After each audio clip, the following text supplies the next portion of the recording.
Father Bulcke की मृत्यु जहरबाद से हुई। जहरबाद जिसमें कोई बड़ा सा फोड़ा हो जाता है शरीर के किसी भाग में और उसका जहर धीरे धीरे पूरे शरीर में फैल जाता है। अंग्रेजी में इसे गैंग्रीन बीमारी के नाम से जाना जाता है। और जब पूरे शरीर में जहर फैल जाता है तो व्यक्ति की तड़प तड़प कर मृत्यु होती है।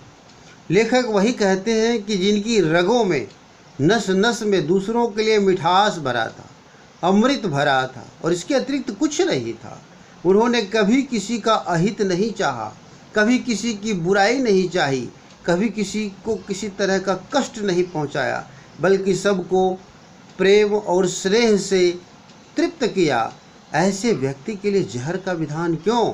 उस व्यक्ति की मृत्यु इस तरह जहरीले फोड़े से क्यों हो?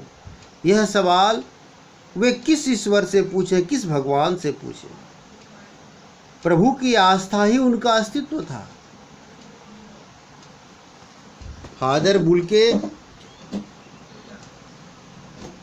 भगवान पर अटूट विश्वास रखते थे क्योंकि वो एक पादरी थे। उनका कार्य ही था भगवान की वंदना करना, लोगों को ईश्वर के बारे में बताना, लोगों को आशीष देना, लोगों के पापों का प्रायश्चित करवाना। तो जिस व्यक्ति की पूर्ण आस्था थी प्रभु पर, ईश्वर पर, उसी ईश्वर ने यदि उन्हें इस जहरबाद की मृत्यु दी है तो भला उस ईश्वर से अब क्या प्रश्न पूछा जाए?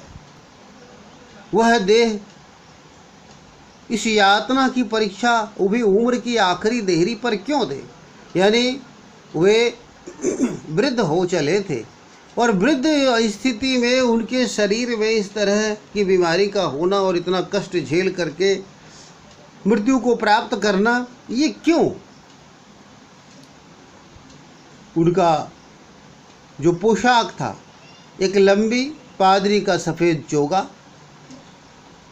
रंग गोरा था, सफ़ेद झाई मारती भूरी दाढ़ी, दाढ़ी भूरी थी लेकिन कुछ पक गए थे, आंखें नीली थी, बाहें खोलकर जैसे गले लगाने को आतुर हों।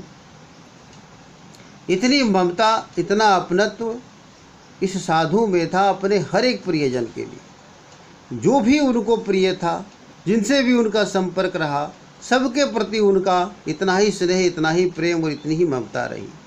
लेखक कहते हैं कि मैं 35 वर्षों से इसका साक्षी था, क्योंकि पिछले 35 वर्षों से वे फादर बुल्के के संपर्क में रहे। कब से? जब ये इलाहाबाद में पढ़ रहे थे। इलाहाबाद विश्वविद्यालय में पढ़ने के क्रम में उनसे मुलाकात हुई, संपर्क हुआ और इलाहाबाद से जब वे दिल्ली गए, दिल्ली में रहने लगे, दिल्ली में ही इनका लेखन कार्य चलता था। दिनमान समाचार पत्र में भी ये कार्य कर रहे थे। पराग पत्रिका का प्रकाशन भी दिल्ली से ही होता था।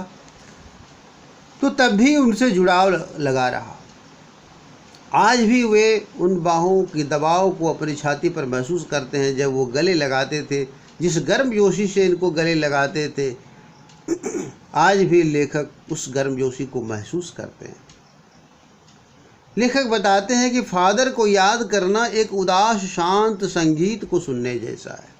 जिस तरह से लोग जब उदास शांत संगीत को सुनते हैं तो उसमें खो जाते हैं, डूब जाते हैं और मन में एक अलग ही प्रकार का जुनून आ जाता है, एक अलग ही प्रकार की रौ आ जाती है। ठीक उसी प्रकार फादर को याद करने से होता है। उनको देख करके ऐसा लगता जैसे करुणा के निर्मल जल में स्नान करने जैसा था। लोग निर्मल जल में स्नान करते हैं तो अपने आप को ताज़ा महसूस करते हैं, अपने आप को तृप्त महसूस करते हैं। फादर को देखने मात्र से ही लोग इसी तरह तृप्त हो जाते हैं, इसी तरह करुणा में भर जाते हैं। और उनसे बात करना जैसे कर्म के संकल्प से भरने जैसा था। उनसे बात करने पर वे पूरी तरह कर्म के संकल्प से भर जाते थे। लेखक को परिमल के वे दिन याद आते हैं जब सभी पारिवारिक रिश्ते में बंधे जैसे हुए थे। परिमल एक साहित्यिक संस्था उन लोगों ने बनाई थी। इलाहाबाद विश्वविद्यालय में पढ़ने वाले छात्र, शोध करने वाले छात्र, शोध यानी जो रिसर्च करते हैं, वे छात्र सब ने मिलकर एक संस्था बनाई थी, परिमल। परिमल कविता संग्रह का नाम है सूर्यकांत त्रिपाठी निराला का, और निराला जी के सम्मान में उन लोगों ने संस्था का नाम भी परिमल ही रखा। वहाँ जितने भी जुड़े हुए थे, जितने भी व्यक्ति जुड़े हुए थे उस संस्था के साथ, सभी एक परिवार की तरह थे। और उन परिवार में सबसे बड़े थे फादर बुल्के। हंसी मजाक में वे निर्लिप्त शामिल रहते। छोटे छोटे जब उनसे जो लेखक के हम उम्र के थे, वे लोग हंसी मजाक करते थे तो वे भी रहते थे, लेकिन उसमें लिप्त नहीं होते थे, निर्लिप्त भाव से शामिल होते थे। यानी वे हंसी मजाक नहीं करते, लेकिन उपस्थित जरूर रहते।